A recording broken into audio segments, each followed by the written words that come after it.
Hey, what's up, everybody? This is Cha Mystique, and you now tune into Live at Radio.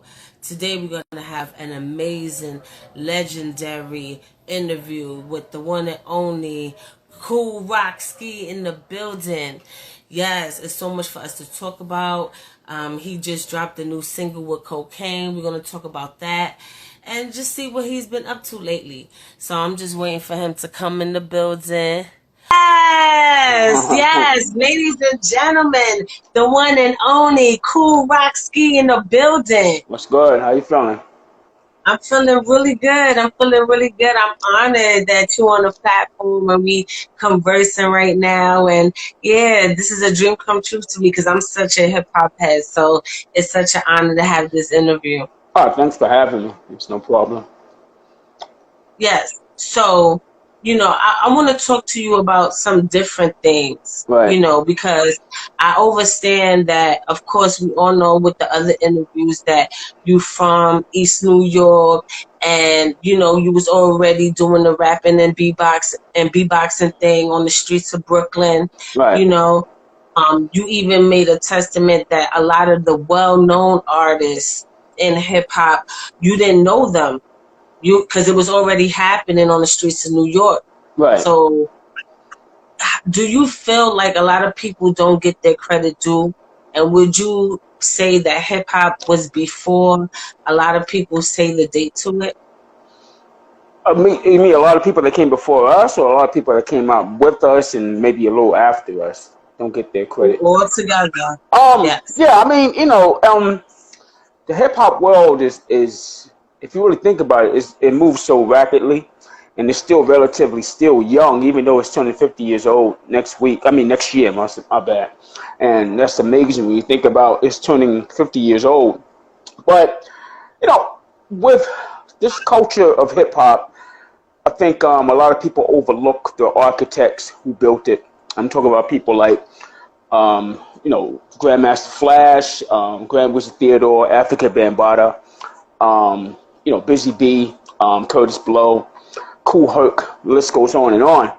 And they don't get their rightful due because they, I don't know, people just overlook what they've done to build up this whole culture. I mean, we grew up listening to people like Curtis Blow and, Flash Furious 5 and, Treacherous 3, Cold Crush 4, Disco 4, and all those guys. And we learned from them, you understand? And, after their popularity, let's say, that was over, then came us and Run DMC and Houdini and LL Cool J, and so it was just it's just a thing where this music moves so quick, so people don't really have time to really give accolades to the architects, or they really don't want to do their homework about them. So if you get like say for instance a little Uzi Vert, I doubt if he knows who the hell Africa Bambaataa is or Kool Herc is. I'm pretty sure he doesn't. I probably do his homework about it, but that's cool because he's doing his own rendition of hip hop. People like us, Disco 3, Fat Boys, and Run DMC and LL, we know about these guys, so we keep their names floating around there and making sure people don't forget. Eminem is a student of hip hop. He gives honor to all the greats that came way before even us. So he's one of the guys who has a platform that give honor and accolades to the greats that built up this whole hip hop culture. Yes. So one of the greats that you mentioned was Curtis Blow, and he was an integral part in the early days of Fat Boy and transitioning from the Disco 3 to the Fat Boys, right? So I noticed that he has the Hip Hop Alliance. Are you going to be taking part of that? Because I see that, even you say that artists don't get their just due. So what are the things that you see is taking place with the OGs to change that? Well, as you mentioned, Curtis Blow is doing the Hip Hop Alliance. Grandmaster Caz is doing his. I mean, these guys are on the radio. Roxanne Shante is on the radio with Rock the Bells, the LL Cool J station. LL Cool J himself is giving back to the greats of the hip hop culture by having the radio station Rock the Bells and you got Grandmaster Caz, who has a radio station, who has a slot on the station with first female MC of all time ever, Miss Rock Jackson. So they have a show together. So people. Once hip hop turns 50 next year, you're going to see everybody just come out in groves and just give honor and accolades to the greats who built this whole culture. I mean, this culture has turned around the whole world. So it transformed this whole entire planet. You understand what I'm saying? I mean, this and you were a part of that.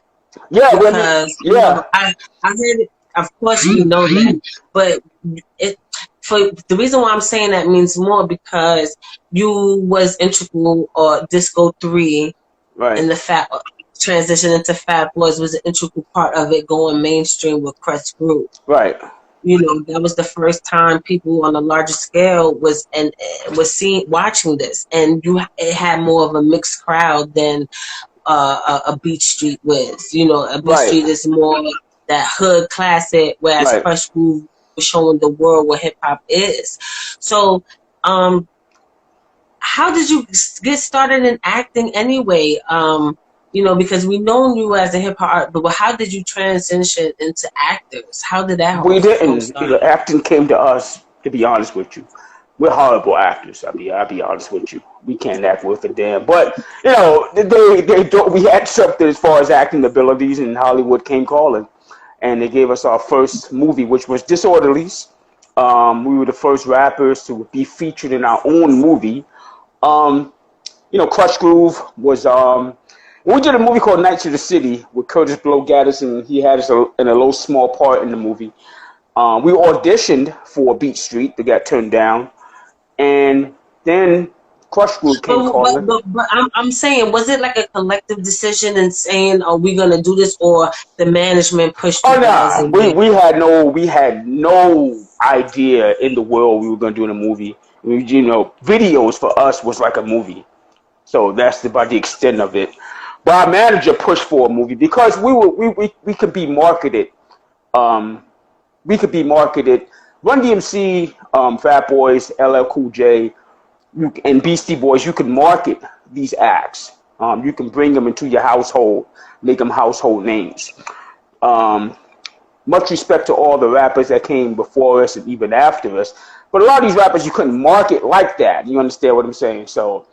We were very animated. Run DMC was very animated. LL Cool J was for the ladies. Beastie Boys was very animated. So these are groups that you could market.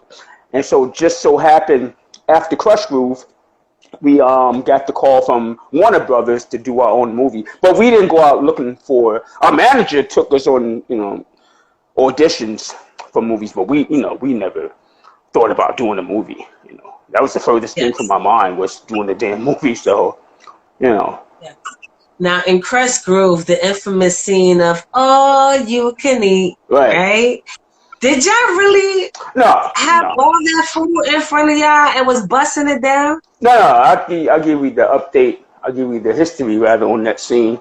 So we're on our second Fresh Festival tour, which is the first hip hop tour ever, which featured Run DMC, Fat Boys, Houdini, Curtis Blow, and Nucleus, who made Jam on it.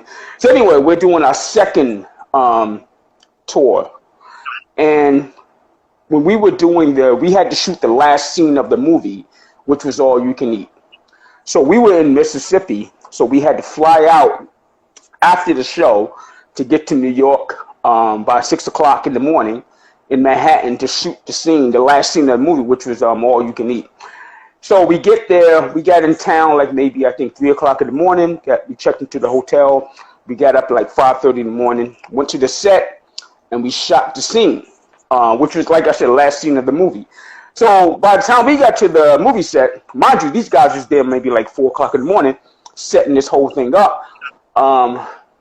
The food was all cold and stale and nasty. So they had spit buckets. So we ate the food. They would yell, "Cut." We spit the food back into the bucket, and we wasn't swallowing that food. That food was cold. It was it's been sitting there for like 3-4 hours at a time. So, we wasn't touching that footage. Yeah, they could at least had it hot. Yeah, I think what happened was the barrels where we shot it at, they were letting us shoot the scene in there, and so they had to buy the food. Since the barrel wasn't gonna keep making hot food, so by the time we got there, you talk about hamburgers and hot dogs that's been sitting out there for like 3 or 4 hours. That was cold, so that's like salmonella poisoning. So you really don't want to swallow that stuff. But it was a memorable scene, so we got through it.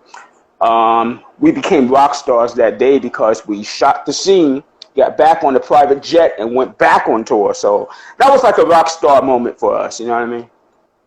Yes.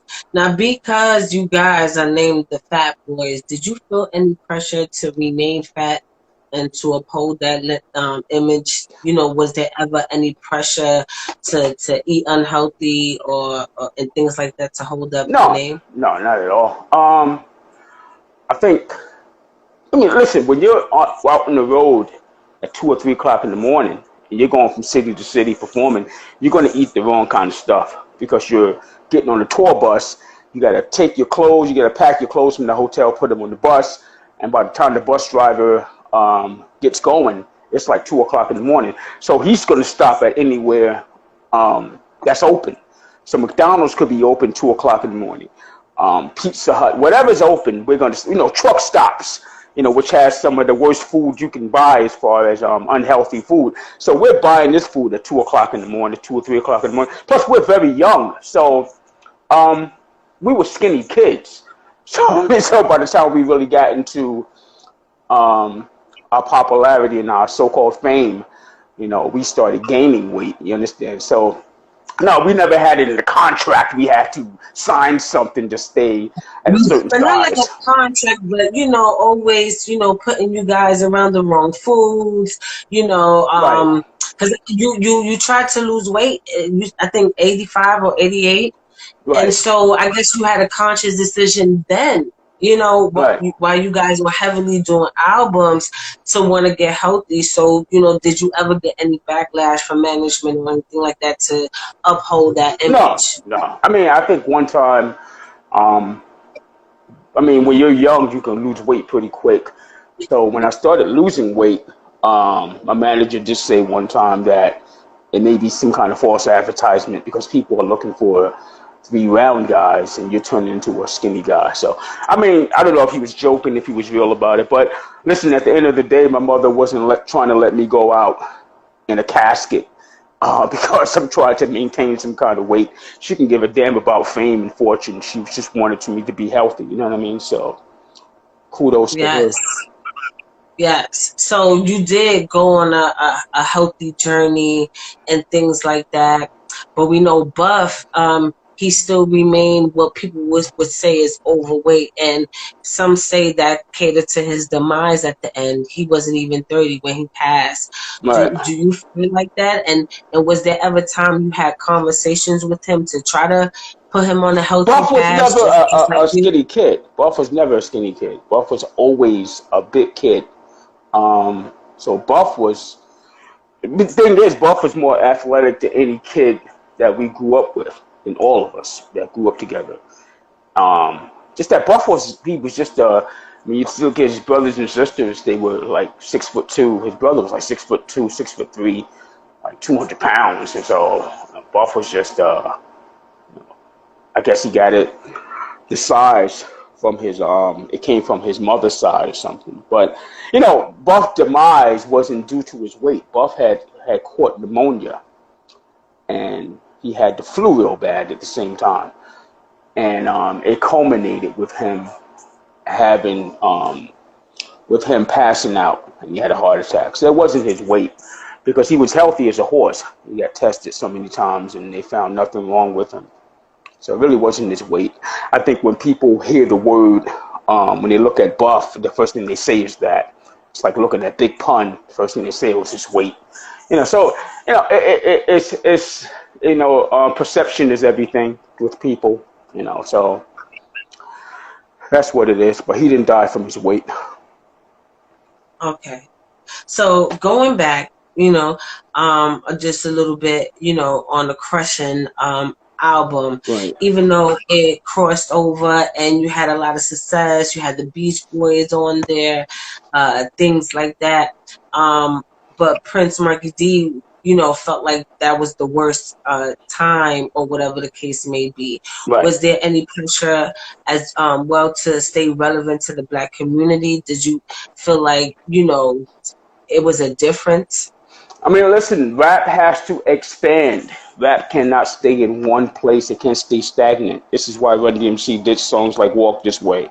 This is why LL did songs like I Need Love. I mean, you got to expand the music. If you keep it in one place, it's going to stay in one place. It's not going to go any further. So when we did a song like Wipeout with the Beach Boys, which is probably the only song on that album which was pop, that song wasn't by us to do. That was, it was management. But you know what? At the end of the day, the song was a huge hit because it had that Miami-based sound. And that song was #1 in a lot of Black radio stations when it came out. It was just killing the charts at every radio station we went to, whether it be top 40, whether it be a Black radio station, it was always top of the charts everywhere we went. So, we didn't really like the song Wipeout, but at the end of the day, it made us bigger. You're going to cross over once you hit the radio anyway. Once you hit the airwaves in daytime, you have already sold out. A lot of people don't understand that, and they don't know that.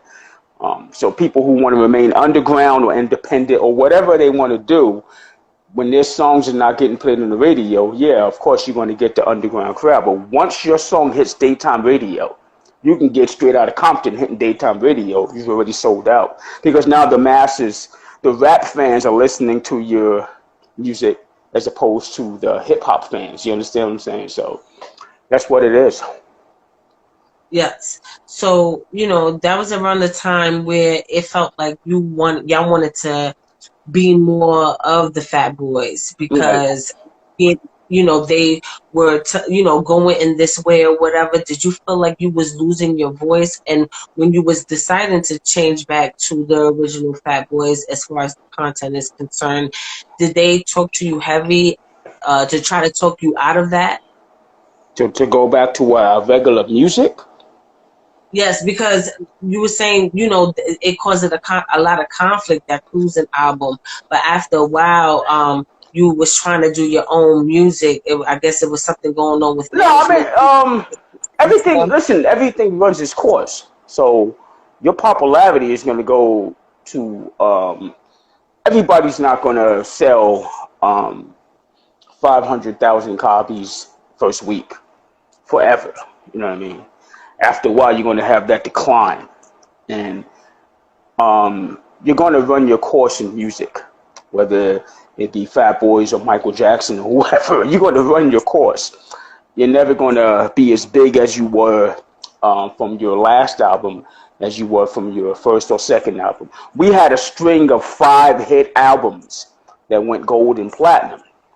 So if you look at it, that's a nice little run for a rap group for back in the day.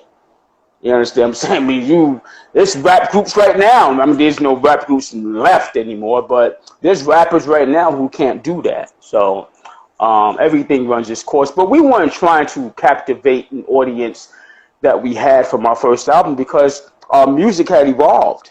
We got older. So we couldn't do the same things we did from the first album to the 5th album. You understand? So and we didn't have Kurtis Blow anymore. So we didn't have that sound anymore. We had evolved from that kind of sound anyway. Yes. And during that time, it was gangster rap. Right. That was coinciding around the time the Fat Boys breakup. So Right. How did y'all feel looking at the change of hip hop or the trajectory of hip hop? I loved it. We loved it. I remember first hearing Straight Outta Compton. And a lot of people in New York, I had that album before it even came out, before anybody else had it. And I was playing that album for a lot of people. A lot of people in New York was not feeling NWA at all. They were like, what the hell is that? Because even the most thorough cats in New York, whether it be from Brooklyn to Harlem, they just felt that was over the top. Like, you know, they were used to Cool G Rap and Big Daddy Kane or Rakim, and those were harder rappers than Ice Cube and MC Ren and Eazy-E, and even they didn't curse. So you hear these guys doing all the cursing and stuff, and I got it. You know, I got what they were trying to do, but a lot of people wasn't feeling it. So with me, it was like, I can deal with NWA, but I couldn't deal with everybody else trying to follow their pattern, because now you're just calling women all kind of B words, you're using the N word for particularly no reason, just a shock treatment. You understand what I'm saying? With NWA, at least they had a reason to use F the police and the stuff, like, of course, the stuff they were going through. So a lot of young black men around America could relate to a song like F the Police, because they was going through the same kind of struggles NWA was talking about. But I embraced the whole change of rap until it got to the point where it was just too much of the disrespect of women, disrespect of each other, and talking about killing and, you know, all this kind of stuff. You know, that's not what hip hop is all about. You know what I mean? Yes. So what did you immediately do after the situation? Because I heard in the other interview you felt burnt out. You know, Right. everything was fine the way it was going. You was at peace. Prince Markie Dee went off and did solo. So what was the immediate remedy for you? Did you go cold turkey off a break? What was happening during it? You gotta realize we started at 15, 16 years old. So by the time we reached our 20, well, by the time we reached like 21, we were pretty much burnt out. So it was more of a thing where you did it for a time. I love rap. I love hip hop. I loved it from day one. I didn't like the whole part of the industry anymore. I just thought it wasn't fun anymore after the first album, because now you're successful. So the record label wants you to keep doing, you know, they want to add fuel to the fire. And you're in hot demand from anybody and everybody. And not only you're in hot demand, you're under a lot of pressure. That's a lot of pressure to put under somebody young, where they're telling you as soon as your album drops, you got to start working on another album. You know, this album's not even cold yet. So it's a grind. It's a grind, and it's something. If I had a child, if I had a son or a daughter, I would push them and steer them to somewhere, to a 9 to 5. Because in a lot of aspects, and I'm not saying this to people to try to tear down their dreams of what they want to do, but for me, in my opinion, this is just my opinion, the music industry is nothing but a facade. You know, you pay for popularity. That's what you pay for. So you got to do anything every day to stay relevant, you know. But that's your job. Your job is to entertain. So when people see Kanye West and they're trying to say, oh, he's crazy and acting up, no, that's his job, to entertain. He's entertaining you. That's his job. That's how he gets money. So at the end of the day, he's laughing at you. He's laughing all the way to the bank because you're buying the act. You know what I'm saying? So that's what I'm saying. You got to keep it up in order to stay relevant. So people start doing crazy things like going on shows like Love and Hip Hop and acting like a damn fool, but they're trying to stay relevant, you know, because that's their job. For me, that you know, I don't need to do that. You know what I mean? It's just a thing where I don't give a damn about being relevant. You know what I'm saying? I love life. You know what I'm saying? And you know, whether somebody know who I am or not, it really doesn't concern me. I don't give a damn about that stuff. I never really got into this thing for fame and fortune.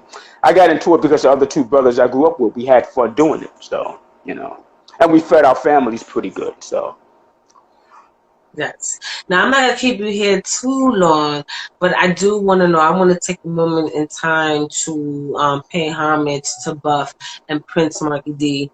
You know, so Ken, if you will, share two amazing stories, funny stories about them to, you know, pay homage and give a little love and respect, and definitely like. Man, I'll give you a story about both of them at one time. So Buffett just bought a brand new car, and he bought this brand new Cadillac. It had all the amenities in it. anything you could think of at that time. So him and Marcus had to get into an argument, like they always do. They would just argue for particularly no reason, just start arguing. But the argument was always funny because they would just sprout out all these crazy things about one another. So we're coming from Manhattan one day, so we're all sitting, me and Marcus sitting in the back seat, and Buff and his brother is sitting in the front seat. So we're going through the Midtown Tunnel. So in the tunnel, everything is dark. So Buff says to Mark, "Yeah, what you know about my car? As soon as it gets dark, the lights come on by itself." So Mark shoots back and says, "Oh, you're that dumb? You don't know when to turn your lights on when it gets dark?" And I'm like, and Buff could have threw a freaking dunce cap on his head after he said that because it was so damn. I'm like, dude, you walked right into that joke.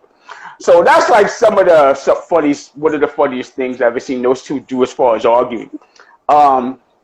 We did a lot of crazy stuff. I mean, we did stuff that, if we did it today, we'd be locked up. Put it like that. We'd be locked up.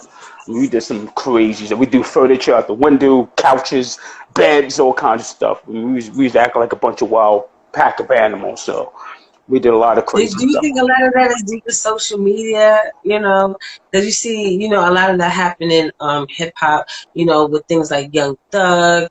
I think that's one of the biggest indictments, in hip hop history, if you ask me.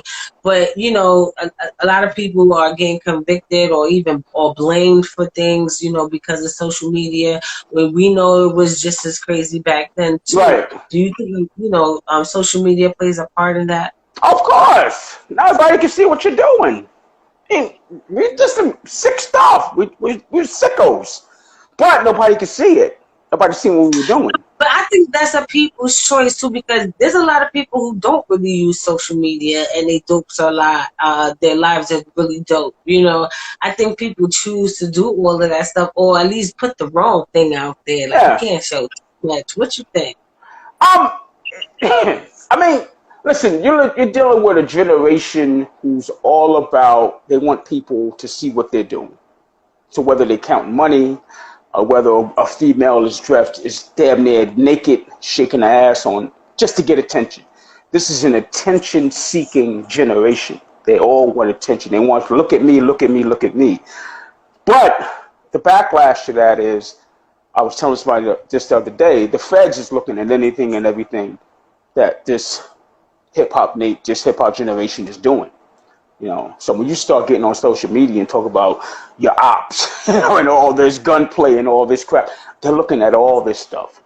They're looking at everything. So maybe people could learn their lesson from a Young Thug, but it's going to keep happening. Social media is only going to get worse and worse.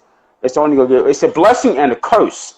The blessing is you can find all kind of informative information that's going to benefit you and you can learn from. The curse is some of the information people are getting, they're exploiting it and trying to live it out. You know what I'm saying? They're doing stupid things on social media. You can use this thing for a good tool to benefit yourself, or you can use it just to be an asshole and get yourself in a boatload of trouble. It's up to you. It's up to you what you want to use it for. Yeah. So everybody around the world know you guys as the Fat Boys, but you prefer Disco 3, and you've said that you rather use that name and things like that. Is there a battle with that name? Are you guys able to use it for free, or is this something like the industry have it going on? You have to buy the ownership of that name.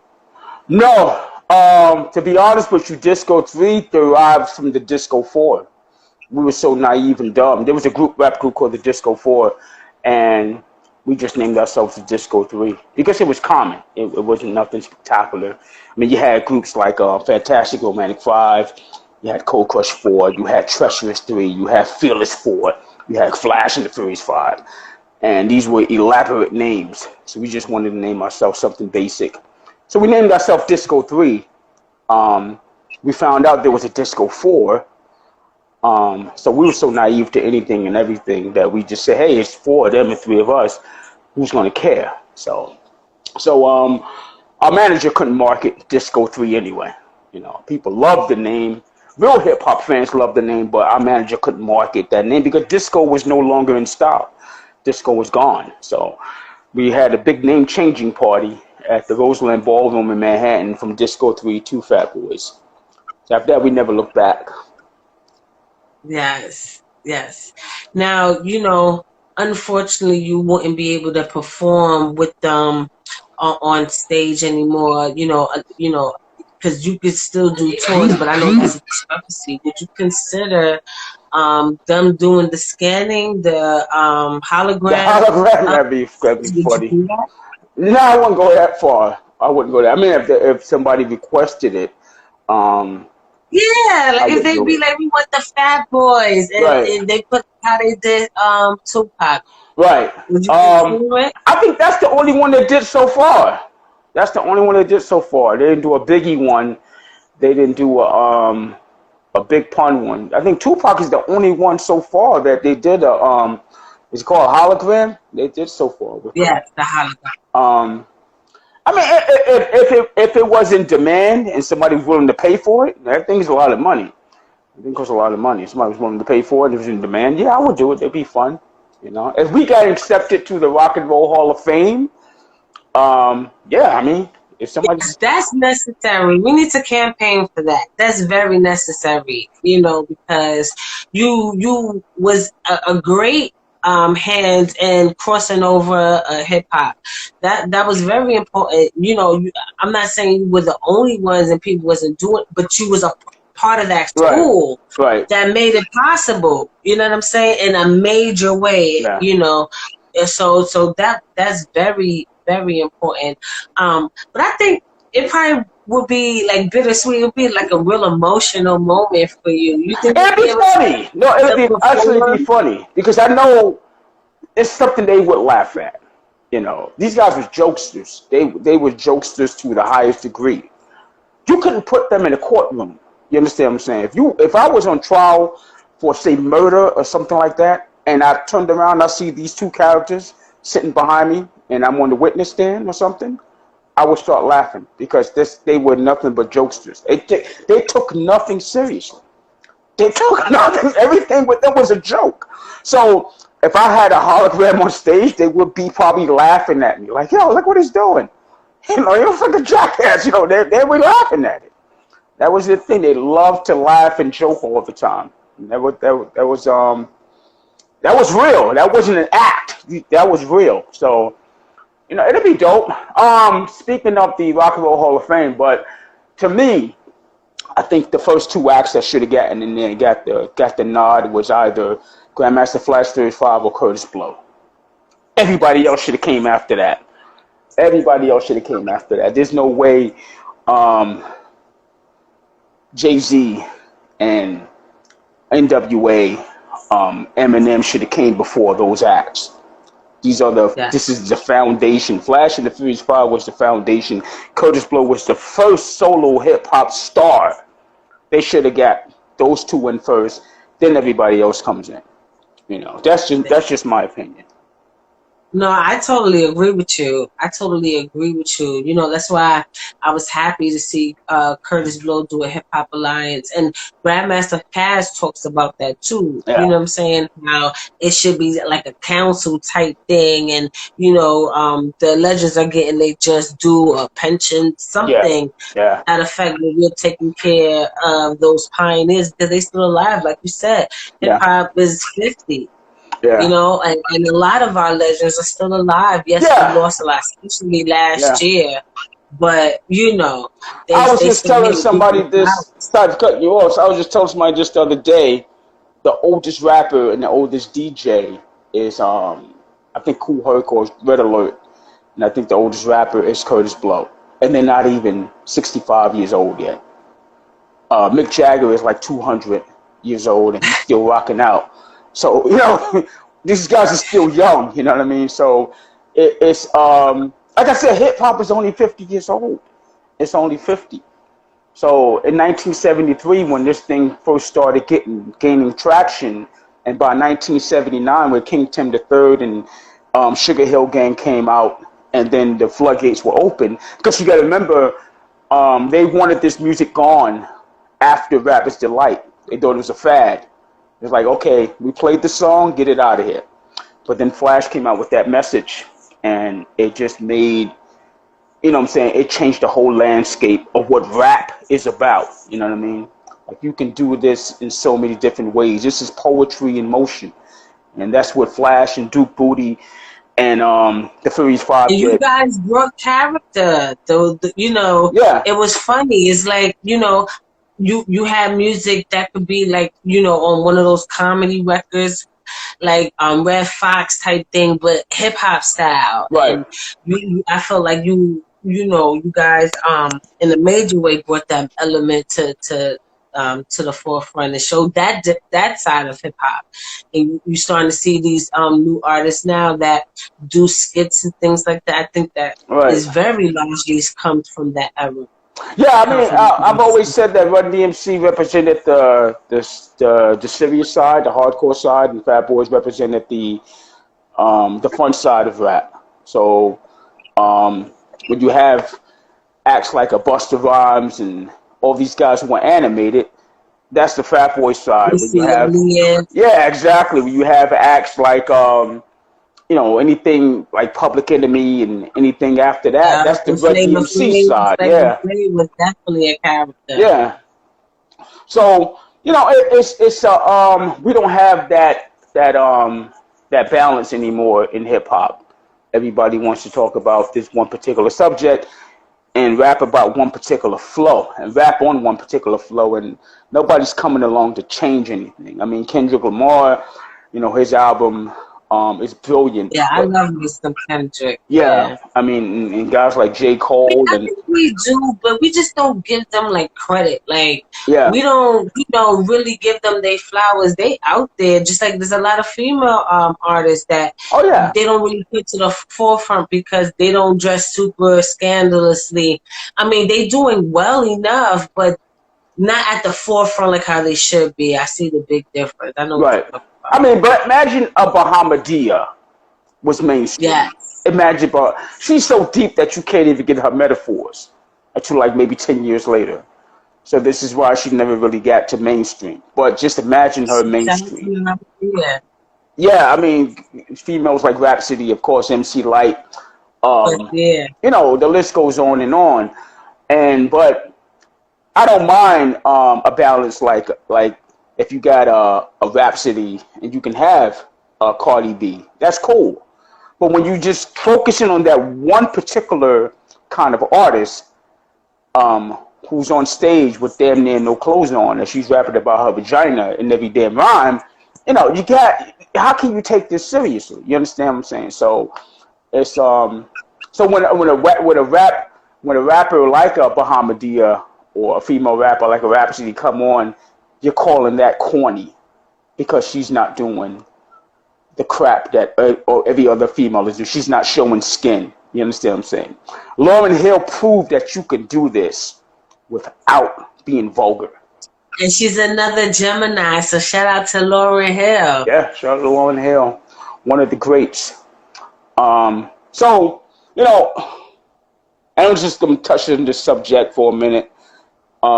So the people I'm affiliated with now, Certified Nation Entertainment, people like City the Great, Pen Game Classic, you know, these artists, Law, LD, Honey Stacks is another female artist that's on the roster. You know, these artists are independent artists, but they're trying to get their music heard, and they're not doing the normal kind of rap music.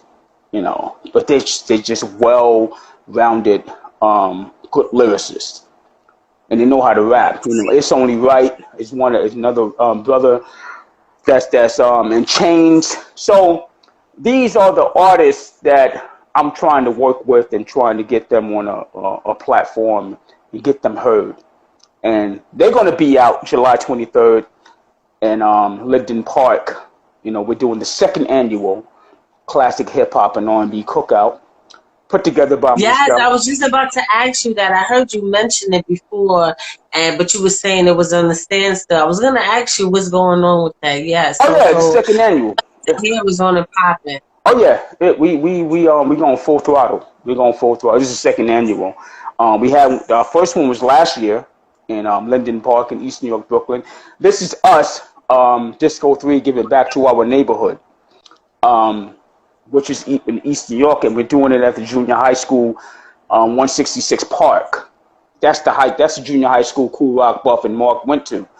So we're giving back to our junior high school, giving back to our community, and we just want people to come out and have fun. It's put together by Kool Rock, Venus Mizell, Stevie the Great, Samantha Lavelle, Certified Nation Entertainment Group. Dana White. Samantha Lavelle. Yeah, she's doing some good things, really good publicist. Are you guys the first hip hop artist to come out of East New York? No, Jimmy Spicer, Super Rhymes was the first one. And we used to see him all the time. He had a hit record. We used to see him walking around. And shout out to Blase Martel and Blase. all the other East New York artists. Yeah. AZ is from East New York. Who else from East New York? What's his name? Uncle Murder's from East New York. Okay. Yeah. But so yeah, I mean, City the Great's from East New York. City the Great is from East New York. So yeah. It's Only Right's from East New York. So we got some Bad Boys who made the Inspector Gadget rap before Dougie Fresh made his. They're from East New York. We were their proteges, by the way. So yeah, we got some talent coming out of East New York. But we're putting together this second annual Classic Hip Hop and R&B Cookout, and it's coming July 23rd, which is next month. And we got Intro coming out. We got Mickey Fax. We got the Certified Nation Entertainment Group performing. We got some people coming out, man. We're going to have some fun out there. So, you should come out, have some fun. Yes. It's going to be dope. I'm definitely going to be there. So you just dropped Hush not too long ago with Cocaine. So give them a shout out, the production team, and how that came about. Cocaine hit me up. I wasn't even thinking about doing music no more, to be honest with you. I mean, music for me, I had people hitting me up, and I'm not trying to say this to be egotistical or be bragging, but people was hitting me up all the time and asking me to do a verse, 24 bars, 16 bars. I'm like, I'm done with that crap. I don't do that stuff anymore. I love to listen to the greats of hip-hop, like Big Daddy Kane and, Rakim and Public Enemy, which is my favorite rap group of all time. So when he hit me up and I seen who it was, I'm like, oh, man, got to work with the boy Cocaine. He played me the track. He sent me the track through the email. I listened to it, wrote the verse down real quick, laid it down. We did the video. He came to New York, did the video. And Sugar Tretch came by. He stopped by, and, he appeared in the video. And, the song is doing pretty well. The song is doing pretty good. A lot of people like it. I haven't heard one bad review about that song at all. Yeah, I like it too. So you said you wasn't thinking about doing hip hop anymore. How long was it since this last single did you put out any music? But how many years? I did an EP in 2009. I don't think it get past my house. But it's just a thing where like I said, I love the culture. I love hip hop. That's like that was inside me since I was like 12, 13 years old. It was my music. It was our music. My sisters and brothers grew up on disco. That was their thing. But when rap came, like, that was our, you know what I'm saying? That was us, you know what I'm saying? That was our shit, man. Like, this is ours. So I loved it from day one. I loved it when I used to watch it in the parks. Me and Buff would go to the park gyms and watch the DJs and the MCs. So I loved it. But I didn't like doing it anymore. I just love to listen to it. So, like I said, when he called me or he hit me up on the DM on the IG, he said, yo, I got a track for you. And I was like, yo, this is Cocaine. You know what I'm saying? So, like I said, I listened to the track, did a quick 16 bar, and we rocked out. He came to New York. We shot the video. We rocked out. Yeah. So, are we going to get more music from you? I did a song with City the Great. Yeah, did that single? I did one with City the Great called Realign. You got to check that out. That joint is hard. Yeah, that joint is hard, man. Joint is dope. And yes. Yeah, so be on the And lookout for that one. would you ever try acting again? No, that's it with me. I ain't doing that crap no more. That's it. I just like, you know what I like doing? I like just being a human being. You know what I'm saying? I like being a human being. I like just being. I love life. You understand what I'm saying? And um, I would, if I could do it all over again, I would do it just with the guys. You know, just with Buff and Mark. And like I said, it was a thing where we helped our families out immensely, you know, financial and getting out of the situation they were in. And it happened for a time. It happened, we made a mark, and we moved on with our lives. You know what I'm saying? And we left a legacy of good music behind. People still say to this day which songs they like, whether it be Jailhouse Rap, Can You Feel It, Butter Up Stick 'em, Fat Boys Are Back. So they love different songs. That's, you know, that's a good thing. That's a good thing. But can we get a brrr sticker? Can I get a little? Really, it's my birthday. It's my birthday. Oh, happy birthday to you. Stick 'em, ha, stick 'em. I'm so goofy. Yes. Oh my God. Thank you so much for pulling up ChaChaLive Radio. Do you have any like encouraging words? Because you know you've been out here. You've been out here. You know since the beginning. You bore witness to the birth of it all. After seeing all of that, the different changes, ups and downs, right. the many stages of this still new culture, right. do you have any advice for any hip hop artists and things like that? Oh man, if you're going to get into this music industry as far as doing hip hop, rap music, just try to be original. Stop listening to the radio. Stop listening to the radio because the radio, 95% of these artists are paid to play, you know, they're paid to play their songs. So they're going to keep playing the same thing every hour. And, you know, you want to do something different than what's on the radio. And you want to bring something different to the table. You know, so if you're doing the same old, people are going to look at you like you're a follower. You got to be a leader. So, you know, be creative with what you're doing. There's so many different ways to do this rap music. There's so many different ways. You don't have to stick to the script. And, you know, as far as life go, listen, you wake up every morning, you're blessed. And that's your blessing. You know, I don't have this, I don't have that. You got your life. You got another day to make something right. So look at it like that. Don't look at the next day. You know, look at the day that you're in and take advantage of that day that God blessed you with. You know, shout outs once again to Samantha Lavelle and Certified Nation Entertainment, City the Great, Pin Game Classic. Shout out to Chains, shout out to Law, shout out to LD, Honey Stacks, It's Only Right. Once again, come on out July 23rd, second annual Classic Hip Hop and R&B Cookout. We're going to be doing some big things. We're going to have fun. And I hate using that word. I'm definitely pulling up. I got to pull up to that. Yeah, you're going to have fun. Trust me. It's a free event.